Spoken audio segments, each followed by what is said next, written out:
اللهم صل وسلم وبارك على سيدنا محمد وعلى آل سيدنا محمد. ازيكم عاملين ايه؟ يا رب تكونوا بخير.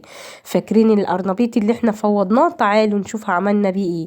فاكرين كده لما انا قلت لكم من القرنبيطه دي هطلع منها كذا حاجه؟ تعالوا بقى، انا خدت كده من القرنبيطه دي كل الصغير. القرنبيطه معايا كانت كبيره فقلت هعمل بيها كذا حاجه. تعالوا بقى نخلل كده شويه مخلل هيكون عنب، وهقول لكم كمان على كذا حاجة تنجح معاكي المخلل ويبقى معاكي كده جميل جدا. كل المخللات هقول لك على طريقة، والايام الجاية ان شاء الله هنخلل حاجات كتير.